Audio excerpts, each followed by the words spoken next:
बिस्मिल्लाहिर्रहमानिर्रहीम। वमा आताकुमुर रसूलु फखुज़ूहु ता आखिर। अल्लाहुम्मा सल्लि अला मुहम्मदिन व आले मुहम्मद। मेरे अज़ीज़ों, मेरे मुसलमान बहन भाइयों, आपके लिए सबसे बड़ी, सबसे अजीम राह मोहम्मद सल्लल्लाहु अलैहि व आलिहि वसल्लम की है। आप उस रास्ते पर चलें, कामयाब हो जाएंगे। ख़बरदार, इस रास्ते के बारे में कभी शक ना करना। जो भी रसूल खुदा फरमाते हैं उसी के मुताबिक कदम उठाएं, उसी के मुताबिक चलें। रसूल खुदा फरमाते हैं अपने वालिदैन का एहतराम करो। बस हमें अपने वालिदैन का एहतराम हर हालत में करना चाहिए। रसूल खुदा फरमाते हैं हराम से दूर हो जाओ। बस हमें हराम से दूर होना चाहिए।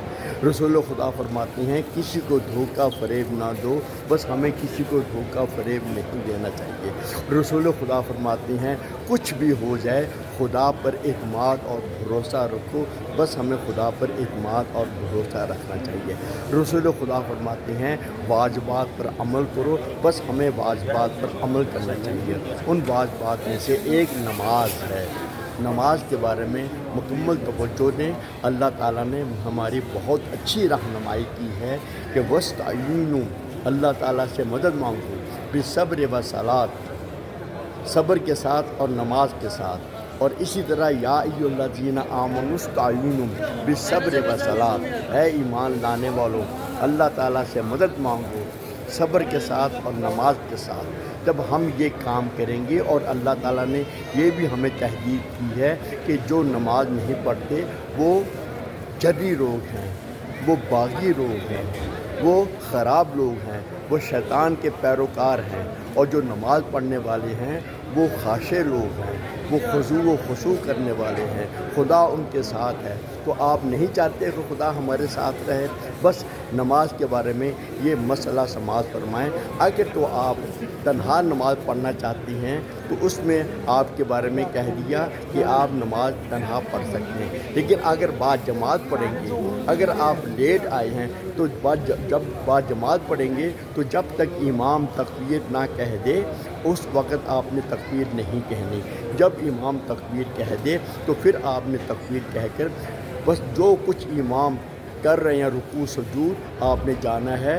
और पहली 2 रकतों में अगर ज़ुहरैन की है तो आपने सुबहान अल्लाह कहना है। अगर नमाज मगरिबैन है और फजर की नमाज है जो बोल के पढ़ी जाती है उसमें आपने सुनना है। लेकिन रुकू और सुजूद में जितने भी ज़िक्र है वो आपने खुद करनी है। जैसे सुबहान रब्बियल आला व बिहम्दे सजदे में, और सजदे से पहले रुकू में सुबहान रब्बियल अज़ीम व बिहम्दे।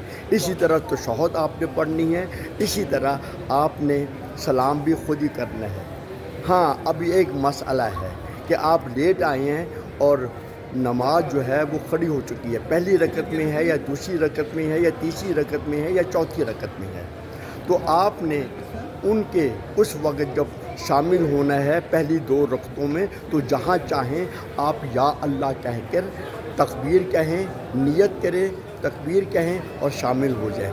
लेकिन रुकू से पहले शामिल होना है। जब वो रुकू में चले जाएं तब भी आप शामिल हो सकते हैं। लेकिन जब आप इमाम की तीसरी रकत में या चौथी रकत में शामिल होंगे तो आपको क़याम में शामिल नहीं होना चाहिए।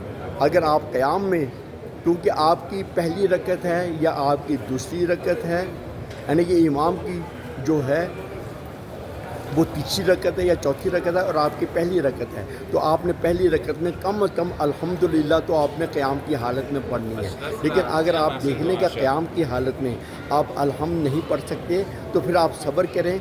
इमाम जब रुकू में चले जाएँ बुलंद आवाज़ से या अल्लाह कह दें ताकि इमाम मुतवज्जो हो जाए, वो अपने रुकू को कुछ तुलानी कर दे। आप फ़ौरन अल्लाहु अकबर कह के, नियत आपने लाज़मी करनी है, अल्लाहु अकबर कह के आप जो हैं رکوع میں شامل ہو جائیں تو وہ آپ کی ایک رکعت کہلائے گی۔ وما علینا الا البلاغ المبین، اور آپ سے درخواست کرتا چلوں یہ تمام چیزیں کتابوں میں لکھی ہوئی ہیں اور کتابوں میں دیکھ کے رہا کریں، اور ایک مسئلہ یاد کرنے سے خدا آپ کو بہت اجر دیتا ہے۔ اگر آپ تمام مسئلے یاد کریں گے تو آپ کو اجر ہی اجر ملے گا۔